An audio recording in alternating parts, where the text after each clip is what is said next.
By 1819, Napoleon Bonaparte, once the most feared man in Europe, was trapped on St. Helena, a tiny island thousands of miles from the world he tried to command. British guards watched him constantly, afraid he might attempt one more escape. His health was failing, his world reduced to a few rooms and a small patch of land he walked every morning. But his mind kept returning to the battles, the decisions, and the rise that took him from a poor Corsican outsider to the ruler of an empire stretched across Europe. Napoleon Bonaparte was born in 1769 on Corsica, an island France had taken only a year before. The locals didn't consider themselves French, and the French didn't consider Corsicans equal citizens. Napoleon grew up in that tension, proud of his island, but living under a new ruler he resented. His family had noble status on paper, but lived like the struggling middle class. His father, Carlo, tried to hold the family together, and his mother, Letizia, kept strict discipline. Napoleon was thin, serious, and often isolated. He read constantly, studying leaders like Caesar and Alexander, while the island around him was full of conflict and poverty. At 9 years old, he was sent to France for military schooling on a scholarship meant for poor provincial nobles. From the moment he arrived, he stood out. He spoke French with a heavy Italian Corsican accent. He ate alone, studied alone, and wrote letters home saying he hated France but refused to fail. But Napoleon found one strength: mathematics and artillery. That talent helped him finish early and secure a commission as a young officer at 16, the same year his father died. This pushed him into adult life fast. He supported his entire family on a junior officer's salary, lived on almost nothing, and slept in small rented rooms while trying to plan his future. No connections, no influence, no path upward, just determination. But in 1789, the French Revolution exploded. And for a young outsider who understood struggle, it was the moment he had been waiting for. When the French Revolution erupted in 1789, Napoleon was 20. He saw the old world collapsing and believed this chaos might finally open a path for men like him, men without powerful families or wealth. He returned to Corsica hoping to take part in political change, but the island was deeply divided. To understand what happened next, we must understand Paoli. Pasquale Paoli was the legendary leader of Corsica's long struggle for independence, a national hero Napoleon grew up admiring. But after France took control of the island, Paoli fled into exile. Napoleon, despite resenting French domination, still used France as a pathway to opportunity. French schools, French military ranks, a career Corsica could never offer. When Paoli returned during the revolution, Napoleon expected a reunion of hero and admirer. Instead, the two clashed instantly. Paoli saw Napoleon's family as too friendly with France. Napoleon felt Paoli was dragging Corsica backward, refusing to embrace the new political order. The disagreement became a feud. In 1793, Paoli's faction declared the Bonapartes traitors. Their home was burned, and the family fled Corsica by boat, leaving behind everything they owned. Napoleon's old dream of serving his island died that day. From then on, he belonged entirely to France. But France itself had become dangerous. The revolution had turned into the terror, and suspicion fell on everyone. The months after were brutal. No income, no direction, selling personal items just to eat. Everything changed in October 1795. A royalist uprising threatened Paris, and the government needed someone who could act quickly and decisively. Napoleon was given command of the defense. He positioned his artillery with precision and fired grape shot directly into the charging rebels. The revolt collapsed in minutes. It was harsh, but it saved the government, and it made Napoleon famous. Overnight, the young exile from Corsica became the army's rising star. His reward? command of the army of Italy, starving, unpaid, but with full potential. When Napoleon took command of the army of Italy in 1796, France was a mess. The revolution had torn the country apart. Kings across Europe wanted to crush it, and the government running France, called the Directory, was weak, corrupt, and barely holding on. Britain funded almost every coalition against France. Austria supplied most of the soldiers. Italy was their path into France's southern border. So if France wanted to survive, it had to break Austria's power in Italy. And they handed that job to a 26-year-old general with no real fame, Napoleon Bonaparte. His army was in terrible shape. 30,000 soldiers with no pay, no shoes, and barely any food. Many were close to deserting. Austria believed Napoleon would take months to prepare. Instead, he moved immediately. He studied maps for hours, memorized valleys and mountain passes, and understood something bigger armies ignored: speed wins wars. In April 1796, he attacked two enemy forces separately, the Piedmontese and the Austrians, hitting each before they could join together. At Montenate and Digo, his troops used tight formations and fast marches to shock the enemy. Victory followed victory, and within 2 weeks, Piedmont surrendered. That opened the door to Austria's territory. At the town of Lodi, Austrian cannons blocked a narrow bridge. Crossing it meant marching straight into gunfire. Napoleon didn't hesitate. He rushed to the front, grabbed a flag, and pushed the men forward. Cannon fire tore through the bridge, but the soldiers kept advancing. Throughout the campaign, Napoleon used the same trick again and again. Force enemies to chase shadows, hit their weakest point, then cut off their retreat. At Castiglione, he reorganized scattered units in hours and crushed an Austrian army twice his size. At Arcole, he crossed a marshy area no general dared to touch, surprising the enemy and forcing them to abandon key positions. The Austrian Empire, one of Europe's strongest powers, couldn't keep up. As he won battles, Napoleon also reshaped Italy politically. He took towns, forced them to supply money and food, and sent millions of francs worth of art and treasures back to France. This wealth kept the French Revolution alive and fed the starving cities at home. In 1797, Napoleon pushed Austria back through the Alps and forced them to sign the Treaty of Campo Formio. Austria lost huge territories. France gained influence across Italy, and Napoleon returned to Paris not as the poor Corsican outsider, but as the most talked about man in the country.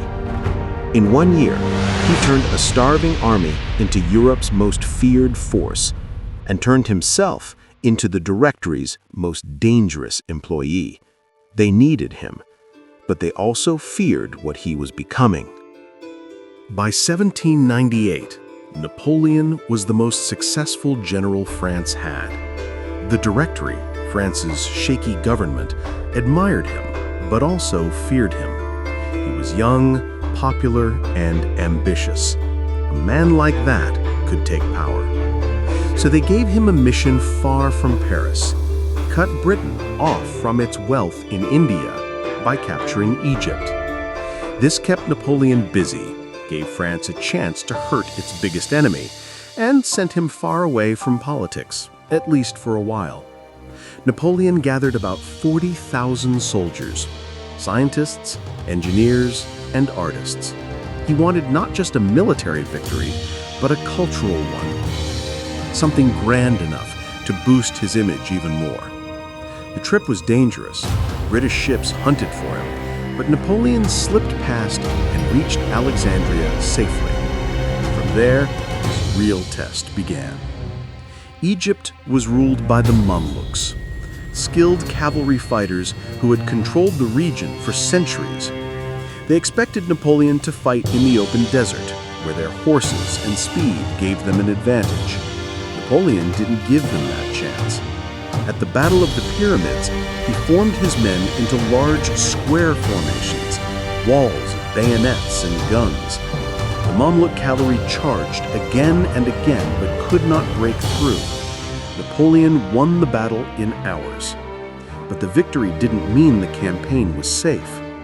A few days later, Admiral Horatio Nelson destroyed the entire French fleet at the Battle of the Nile. Almost every French ship burned or sank.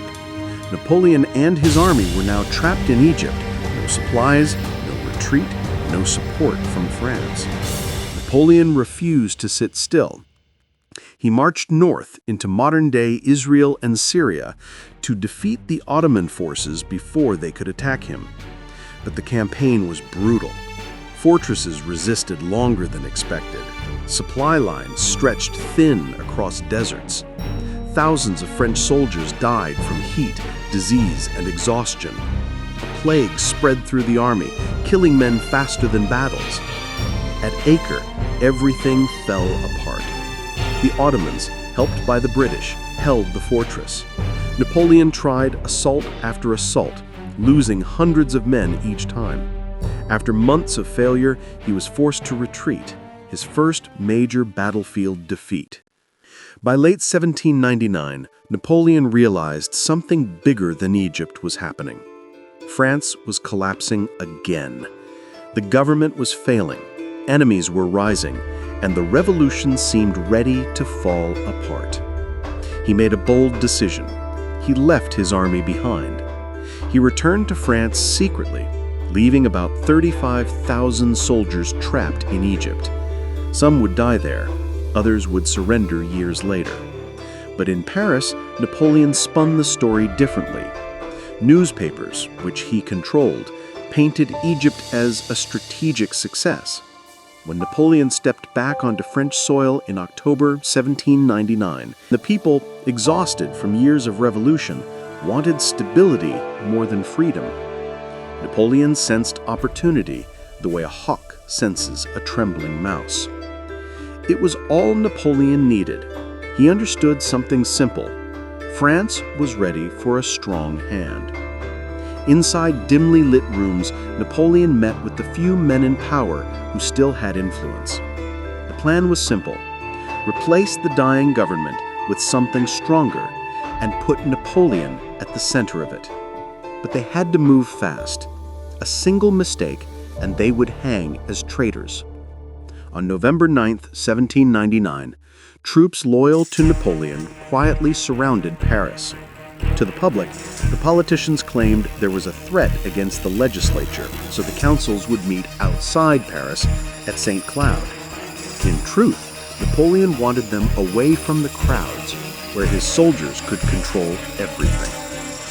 As the politicians moved to St. Cloud, Napoleon walked through rooms filled with armed guards who saluted him like a king returning to his throne. Inside the chambers, things did not go as smoothly. Napoleon expected the deputies to tremble. Instead, they demanded answers. They accused him of ambition, of plotting against liberty, of trying to become a dictator. Napoleon's brother Lucien stepped forward, his voice cold and steady. He claimed the council was being threatened by extremists and that Napoleon was there to protect them.